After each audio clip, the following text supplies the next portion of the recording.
Imagine what we can do next. 4 more years. Pause. 4 more years. Pause. 4 more years. 4 more years. This is my video update on this Thursday morning, April the 25th. Let's talk about some news. And yesterday, Joe Bidenopoulos, Greece's favorite son, he signed the $95 billion military spending package. And he said that it was a good day for world peace. Because war is peace. War is peace. So $95 billion to the war machine is a good day for world peace, according to Joe Biden. $61 billion to Project Ukraine, $26 billion to Israel, but $9 of that billion is earmarked for Gaza. And when you read the spending package, it's not really $9 billion that is earmarked for Gaza. It's more like $1 to $2 billion that is actually allocated to Gaza. $8 billion to Taiwan, because that's the next proxy war. What else? You had the ban on TikTok. The ban on TikTok was signed, very sneaky, from the Biden White House, the establishment, permanent states. Very sneaky to put the TikTok ban in this legislation. And you also have the stealing of Russian assets, at least the Russian assets that are located in the United States. So a good day for world peace. Just a great day for world peace. Oh boy. Oh boy. So, yesterday, well, not yesterday, the day before yesterday, I talked about how the weapons over the 6 months while they were trying to get this military package, specifically the $61 billion to Project Ukraine, while they were trying to get that to the House for a vote. I talked about how the narrative was that for 6 months there were no weapons being sent to Ukraine, and everything was pretty much at a standstill because they couldn't get the $61 billion to the Zelensky regime. And I've talked about how this is nonsense. They've been sending weapons over the past 6 months. Nothing has really changed with regards to the weapons flow. And we got confirmation of that yesterday via an article from Politico and an article from Reuters, which said that the U.S. has been shipping ATACMS missiles to Ukraine over the past 6 months. So the weapons shipments to Ukraine have really not stopped over 6 months. They've continued to go to Project Ukraine, and we've even had ATACMS being sent over the past 6 months to Project Ukraine. And I think in the video that I did a couple of days, I even mentioned how ATACMS have been sent to the Ukraine military and have been used a couple of times by the Ukraine military over the past 6 months, while there was all this talk about a stoppage in weapons deliveries. Nonsense. Weapons have been flowing to Project Ukraine, and yesterday we got the confirmation from Politico and Reuters. Reuters ran an article with the title, "The U.S. quietly shipped long-range ATACMS missiles to Ukraine." Quietly shipped long-range ATACMS missiles to Ukraine, but if you've been following the Duran or this channel, you know that the ATACMS missiles have been flowing to Ukraine and have been used by the Ukraine military. A couple of weeks ago, ATACMS were used to hit Crimea, maybe like about a month ago. So ATACMS have been shipped to Ukraine over the past 6 months and have been used by the Zelensky regime over the past 6 months. Reuters is reporting that the United States in recent weeks secretly shipped long-range missiles to Ukraine for use in its battle to fight off Russian invaders. And Ukraine has now used them twice, a U.S. official said on Wednesday. The missiles were contained in a $300 million military aid package for Ukraine that U.S. President Joe Biden approved on March 12th, said the U.S. official, speaking on condition of anonymity. The official would not say how many of the missiles were sent. Actually, Jake Sullivan gave a press conference yesterday, and he also admitted that the ATACMS were sent to the Zelensky regime over the past 6 months. Quietly, secretly sent to the Zelensky regime over the past 6 months. So Jake Sullivan has come out and admitted that ATACMS have been flowing to Ukraine. So how did they pay for the ATACMS? Because I thought there was no money.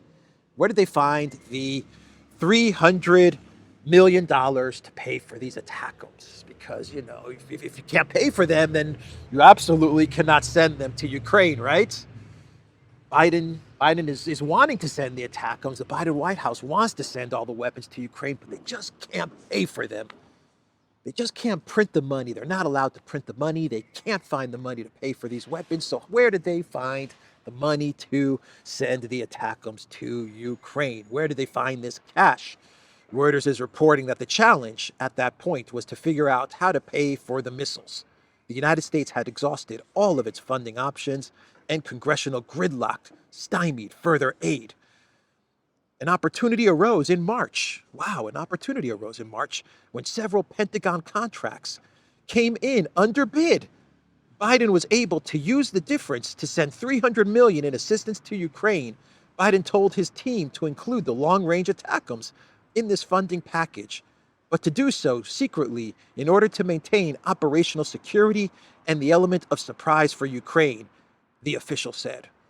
Wow, how lucky is the Biden White House to magically find the $300 million to pay for the ATACMS to be sent to Ukraine. Several Pentagon contracts came in under bid. Wow, that's convenient. That's incredible. How fortunate for the Biden White House, huh? Yeah. Wouldn't you know it? Right when they were wanting to send the ATACMS to Ukraine, a couple of Pentagon projects came in under bid, and there you have it, $300 million, right there to send the ATACMS. Yep. I love it when the government projects come in under bid, huh? And it frees up the money to spend on other stuff. I love it when that happens. Of course, they never find projects under bid, extra money from projects under bid to allocate $300 million to healthcare or education or the homeless. They never find those under bid projects for stuff like that. It's just when they need to send weapons to a proxy war where they find magically a contract that's under bid right at the time where they want to send long-range missiles to Ukraine, and and there you go. What a bunch of bullocks this article is. What a bunch of freaking bullocks this article is. But look, the reason that they're coming out with this article, the reason that Politico and Reuters have been told to report on this is not because they want to come clean and say, look, this is where we got the money to send the ATACMS. We want to be transparent with the American people. That's not what this is about. These articles are coming out now. Jake Sullivan is talking about the sending of ATACMS over the past 6 months to the Zelensky regime because they want to publicly put pressure on Germany to send the Taurus missiles to Ukraine. Politico, in their article, they say that that now the United States has sent long-range missiles to Ukraine. Politico says the UK has sent Storm Shadow missiles to Ukraine. France has sent Scout missiles to Ukraine. And so Politico is saying that Germany is the only country that has not sent its long-range missiles to Ukraine. Germany, send your long-range missiles to Ukraine. Last year, Germany also refused to send its Leopard tanks to Ukraine until the U.S. agreed to send Abrams tanks. Schultz eventually agreed to send the tanks once Biden announced that several dozen Abrams would be sent. That is what Politico put in their article about the ATACMS. If Germany, if it's publicly announced that the U.S. sent ATACMS to Ukraine, then Germany, very much in the instance of Abrams tanks and Leopard tanks, then Germany is going to send the Taurus missiles. So that's what this article is really about. So Jake Sullivan, in his press conference from yesterday, he also said that the $61 billion to Project Ukraine will be enough to help Ukraine until the end of 2024.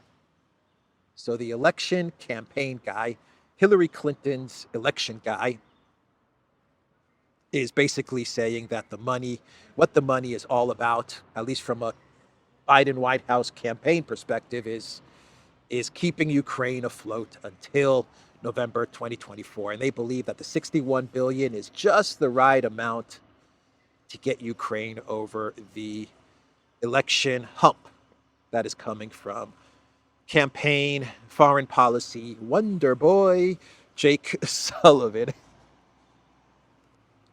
So yesterday we also had the details of the military package published, what's being sent to Project Ukraine, at least publicly what they're telling us is going to be sent to Project Ukraine.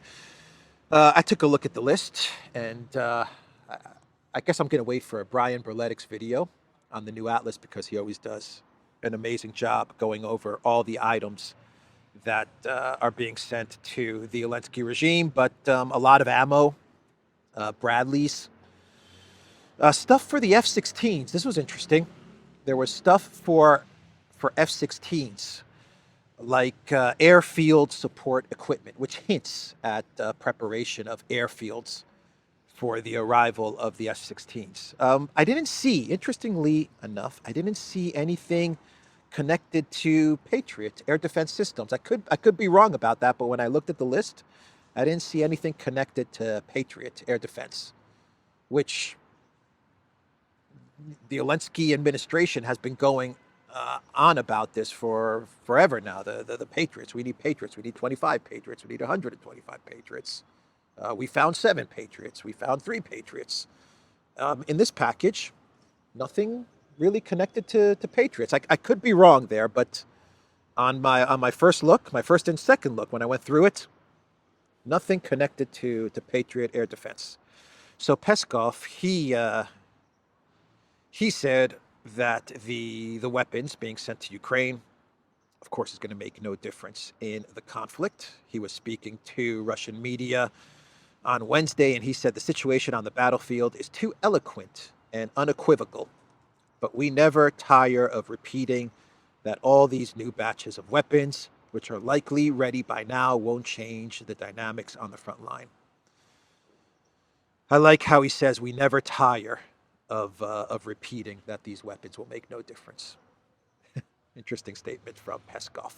And The Guardian, they interviewed the foreign minister of Ukraine, Mr. Kuleba. And even Kuleba said that the money to Ukraine is not going to be enough to stop the Russian advance. The Guardian's article has the title, Ukraine Foreign Minister Says West Must Boost Defense as Era of Peace is Over. That's right. Peace in Europe is over, according to Kuleba. When I see what Russia achieved in building up its defense industrial base in 2 years of the war and what the West has achieved, I think something is wrong on the part of the West, Kuleba said. The West has to realize the era of peace in Europe is over.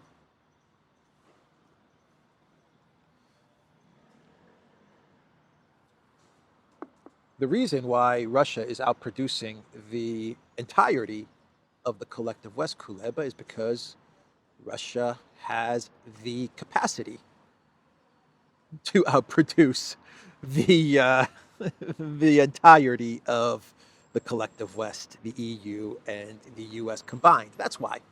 They have the know-how, They have the materials. They have the cheap inputs, the cheap energy. They have the capacity. They're not Kuleba. Russia is not a gas station masquerading as a country.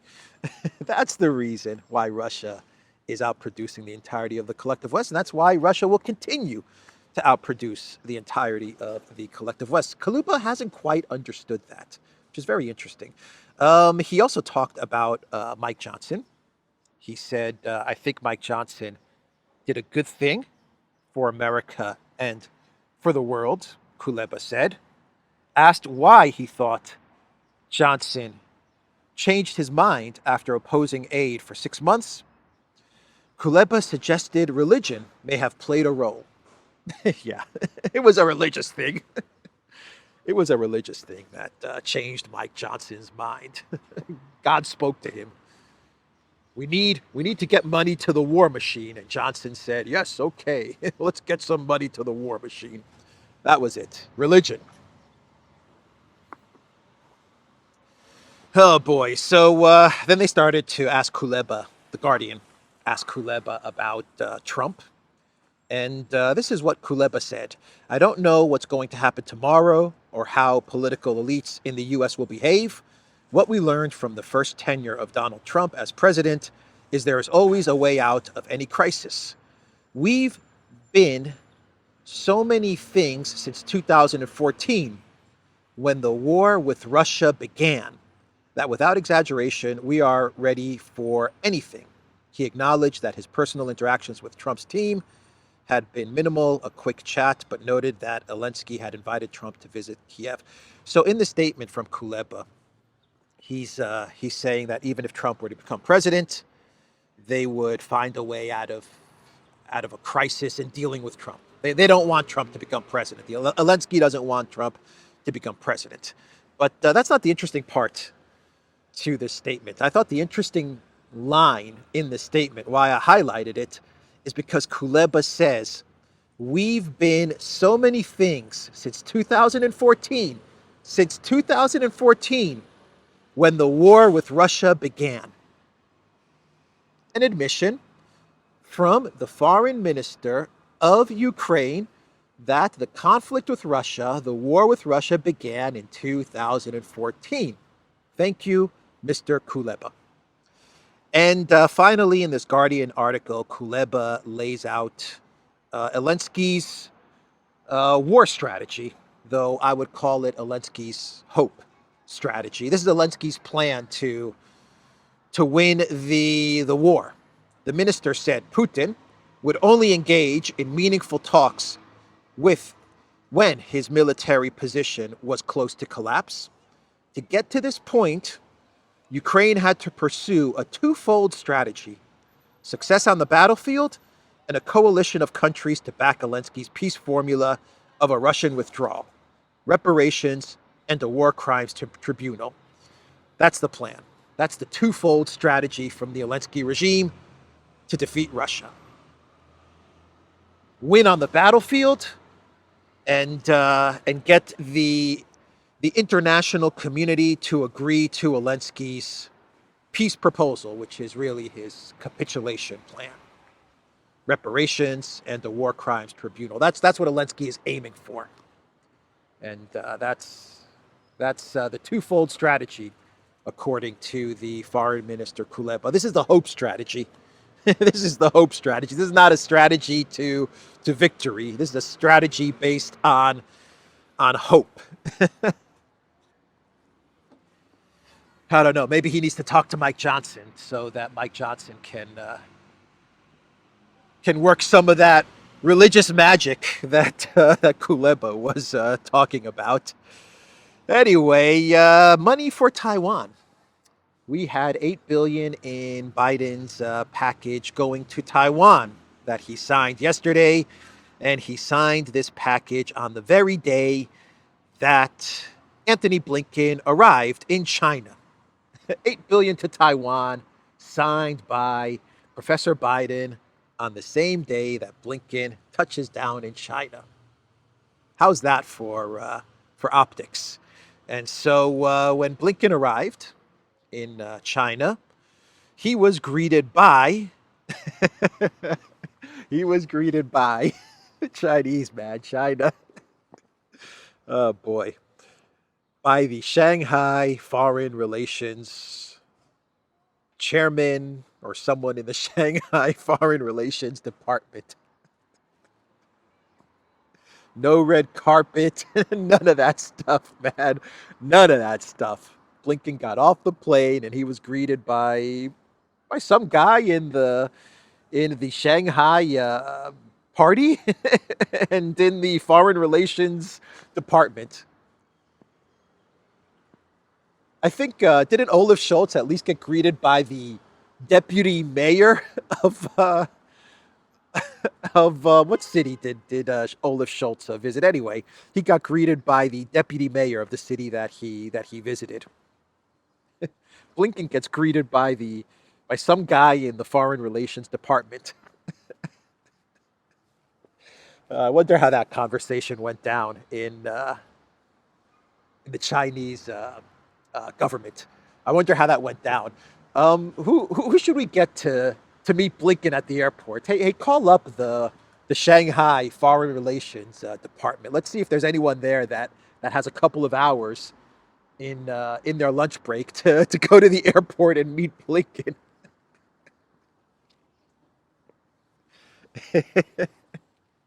Oh man. Oh boy. Shake and Bake, the world famous Shake and Bake coffee. Actually, Shake and Bake is right on the corner, right over there. So, Shake and Bake is close by. The world famous Shake and Bake Fredo Espresso iced coffee. So, yeah, the greeting of Blinken in China. Now, the Chinese are furious with the U.S. Blinken is going there to deliver his ultimatum. Janet Yellen was the good cop. Blinken is going as the bad cop, and he is going to tell China, either you stop supporting Russia, or else we're going to place sanctions on China. The U.S. has already decided that they're going to place sanctions on China. That decision has already been made, and a lot of it has nothing to do with this fairy tale that China is supporting Russia in the conflict. That's the cover story. That is the cover story. The United States is worried, alarmed, as they should be. The Biden White House, the establishment in the collective West is worried at the alternate, the multipolar system and architecture that is being built to replace or to not have to deal with the current unipolar architecture that is currently in place. The World Bank, the IMF, the Olympic Games, all of this stuff. All of this stuff that bans people and that bans countries and bans people because the Olympics ban athletes and sanctions countries. This system that we have in place, 80% of the world is done with it. They're tired with it, and China is leading the way in building an alternative architecture. BRICS, the SCO, all of these things, a replacement for SWIFT, new banking systems, and that's why the Biden White House has decided to go up the sanctions escalator. And once you get on the escalator, the sanctions escalator, there is no coming down. We're going to see a split in the world. That is coming. That is a definite. 80% of the world, in my opinion, will be on this new system, and 20% Europe, the EU, and the US, Canada, Australia, New Zealand, they'll be on the current system. So Biden, he also signed the stealing of the Russian assets, the Russian frozen assets in the U.S., which is around 4 or 5 billion, and he signed that as well yesterday. And as Biden signed the authorization to steal Russia's frozen assets in the United States, Russia gave its response on the very same day. And what was Russia's response? They are going to seize $440 million from JP Morgan. Yep, that is how Russia responded to Biden signing the package which calls for the stealing of Russia's frozen assets. Russia's going to take 440 million of JP Morgan's money. Russia has this whole thing game planned out. Russia is fully expecting that not only will the U.S., which they have, steal 4 or 5 billion in Russia's frozen assets in the United States, but they are fully expecting that Europe is going to steal the 300 billion that is in the European Union, or at least 190 or 200 billion that's definitely in Brussels at Euroclear. Russia is fully expecting the European Union to cave into pressure, to shoot itself in both feet, and destroy its financial system, but steal that 200 billion, which is sitting in Brussels at Euroclear. And so Russia, they've game planned this all out. Believe me, they've game planned this all out, and they're going to make. I think they're going to make a very big statement when and if Europe steals the 200 billion in Brussels. Something like what they did yesterday with the 440 million from JP Morgan. But the authorization to steal the 5 billion, it's nothing. That's not the point of why Biden signed this and why the House put this in the package. The reason that they put this in the package, the stealing of Russia's frozen assets in the United States, is to once again pressure the European Union. That's what it's all about. You see, the U.S., we're going to steal the 5 billion. And so now Europe, you have to do the same. But for Europe, it's 200 billion. 200 billion. And it's going to destroy Euroclear. Euroclear is going to be done. It's going to destroy the EU financial trust, financial system. It's going to completely obliterate the trust in the European Union, the European Union's financial system. It's going to demolish it. But that's what this is about. It's about pressuring the EU. That's why they put that in this military package. And finally, Biden signed the TikTok ban. What a terrible package, huh? What a terrible, terrible package that the House approved and that Biden signed yesterday. What a terrible, terrible package. My God. Money to Project Ukraine.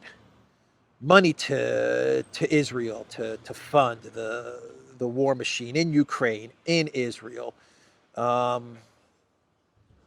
Preparing the next proxy war in Taiwan.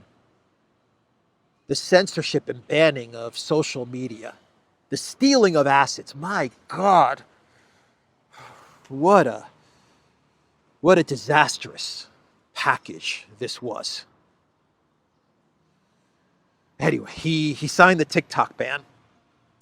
And so either China divests from TikTok and sells it, which China would have to be crazy to do. Absolutely crazy if they did it.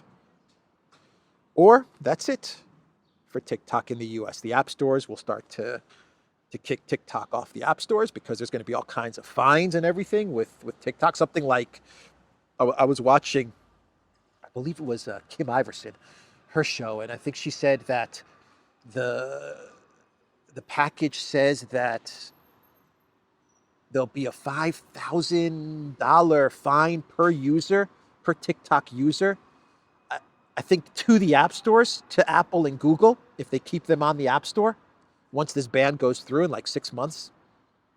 And I mean, Google and Apple are going to be like, no, because you're talking about like 170 million active users on TikTok in the United States, something like that, a huge number.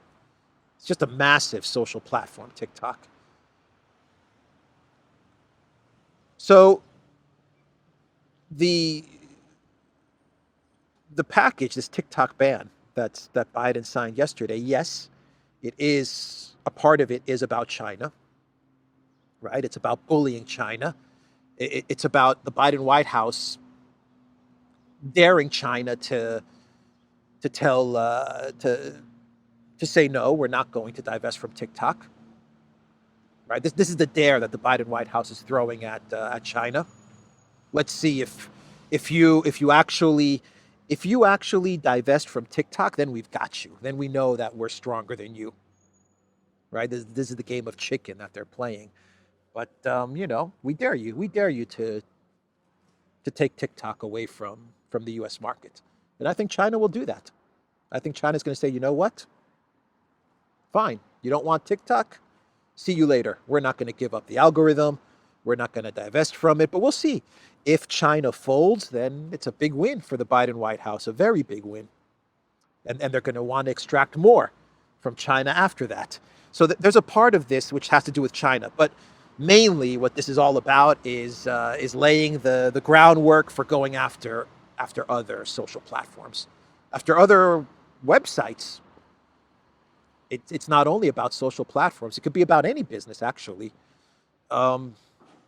Any business that they say has some sort of foreign influence, they can go after them.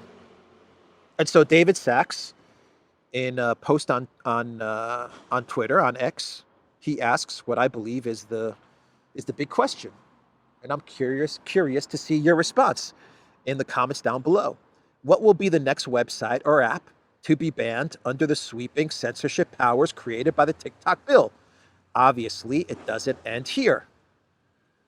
So what do you guys think? What is going to be the next app? And it may not be an app. Maybe it's something else, a website. Something that's not connected to social media. What do you think? Let's get the ball rolling. I will get the ball rolling. Telegram, Twitter, Truth Social. I think those are three obvious targets. And if I had to take a guess, I would say Truth Social, because it's Trump, right? You really want to hurt Trump? Go after Truth Social. Trump is controlled by Putin, and so you have to go after Truth Social, right? It's Putin. Putin's actually the VC behind Truth Social. Rumble is another possibility. Oh, I doubt it. I think Rumble's an outlier, but it's, who knows who they can go after. I'll tell you who they definitely won't go after: Facebook, Instagram, WhatsApp. They definitely won't go after Facebook and the Zuckbot. That's for sure. Maybe they go after Elon. The Australian senator yesterday, when she was talking about putting Elon in prison. I forgot her name, but she's anyway, when she was talking about putting Elon in prison, she said something very interesting.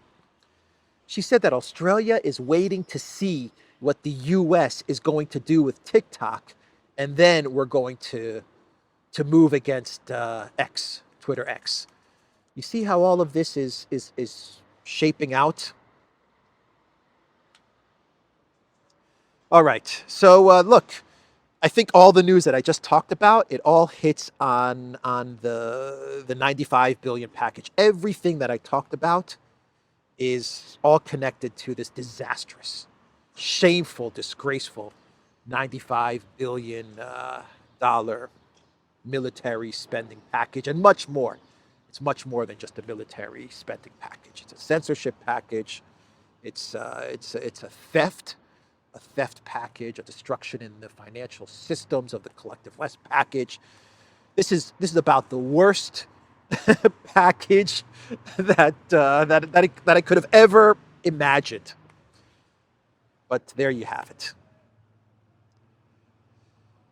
So let's shift gears a bit. Pelosi, I believe Pelosi's in Ireland. Is she in Ireland? If she is, then to my friends in Ireland, a country that I love, a country that I've visited, and I had a great time in Ireland. What a beautiful country. Anyway, if Pelosi's in Ireland, my heart goes out to the people of Ireland. If she's in Ireland, I don't know. But she did give an interview to RTE. And she said that Netanyahu should resign. That's what Pelosi said. Netanyahu should resign. Wow. We recognize Israel's right to protect itself. We reject the policy and the practice of Netanyahu. Terrible. What could be worse than what he has done in response? Pelosi told the outlet. He should resign.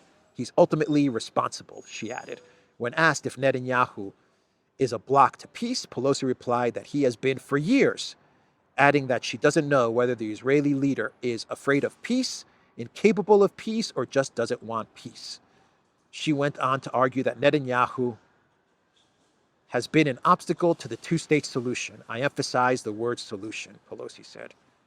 It's all Netanyahu's fault.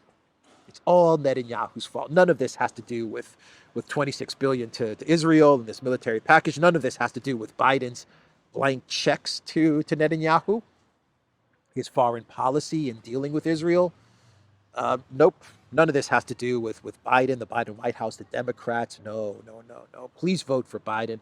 Please vote for the Democrats.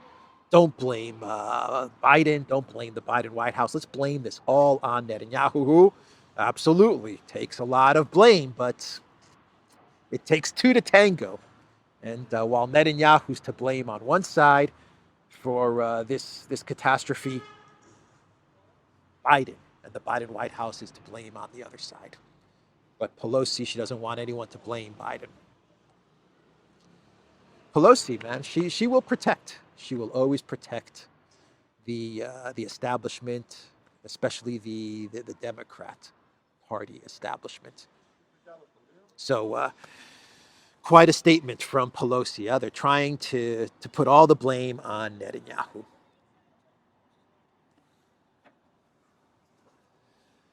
What else? How are we doing on time? All right, let's start wrapping up this video. So yesterday I talked about the Ukraine ban on consular services outside of Ukraine, mostly in Europe, and how they're going to prohibit Ukrainians from getting any embassy services, trying to force them to go back to Ukraine and then get sent to the front lines because Ukraine is out of men to fight this conflict, and there's something like 850,000 Ukrainians in Europe at the moment, and they want them back.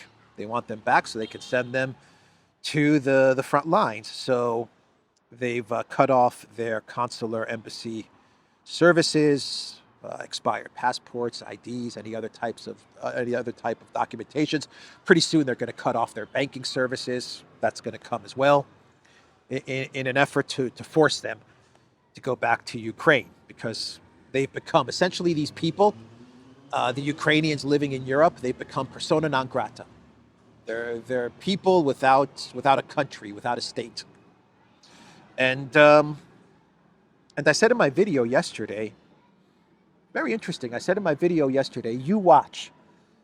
The EU, I said this, the EU is going to start to actually find these Ukrainians and send them to Ukraine. The EU is going to help Zelensky send these people who are in Europe, send them to Ukraine so they can go to the front. And sure enough, we get an article from Reuters which says Poland is ready to help Ukraine to get military-age men back, the defense minister says. Predictable. Completely predictable. How's that for the European Union, huh? We're gonna help Ukraine find Ukrainians living in the EU, and we're gonna send them back to Ukraine so they can get sent to the front line and be annihilated by the Russian military.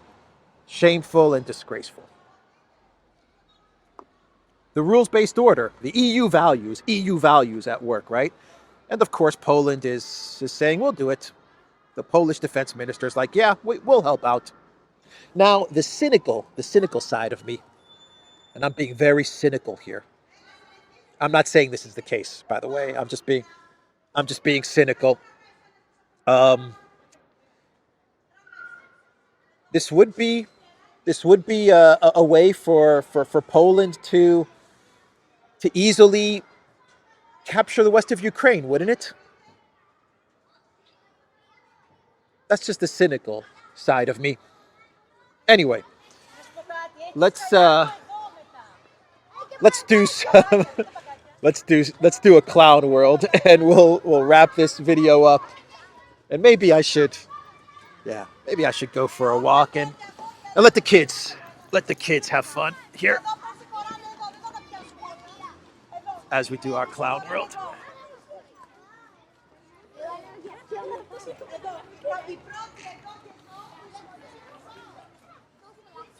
Actually, let me throw this away.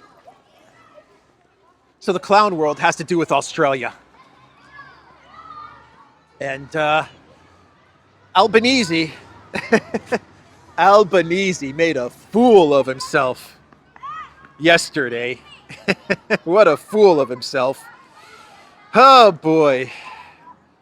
So he put out a video and he was basically complaining that on social media there are a bunch of memes about the Australian Prime Minister. The Australian chief nanny thinks social media companies have a social responsibility to take down memes that make fun of him. Do not post any fake pictures of Albo MP in the replies or of Trudeau. Don't do it. Let me play the video of Albanese. On the way up here, they've removed various sites that were up containing fake images of myself superimposed on other people. That's the sort of thing that is going on social media. Social media has a responsibility to do the right thing here. There are mean memes about me. I'm the Prime Minister of Australia, and I'm upset that there are memes about me on social media. Has this guy not been on the internet in the last 20 years? Does he not know what the internet is all about? Albanese, man. Boy, did he make a fool of himself. And my God. Find this tweet from Billboard Chris, at Billboard Chris. Find this tweet and look at the replies under this tweet, under this post. They are so funny. Albanese, by making this statement, Albanese just guaranteed that the entire world is going to start cranking out thousands and thousands of memes about him. That's what he guaranteed by coming out with this statement, by whining and crying about the memes that make fun of him. Oh my God. What a great clown world that was. And let's do one more. And this has to do with the waving of the Ukraine flag in the House when they passed the 61 billion spending package. There was a bunch of video of House members waving the tiny Ukraine flag, right? In the U.S. Congress, they're waving the Ukraine flag. And one of the members of the House that actually posted the video of the waving of the Ukraine flag was Thomas Massie. He voted against the 61 billion spending package. And now we are finding out that Mike Johnson is telling Massie that he needs to remove the video or he will be fined.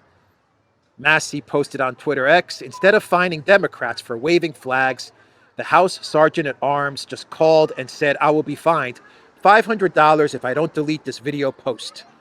Mike Johnson really wants to memory hole this betrayal of America. Unfreaking believable. Oh, Mike Johnson. Anyway, this is the museum, Gulandris Museum. A beautiful art museum, Gulandris Foundation.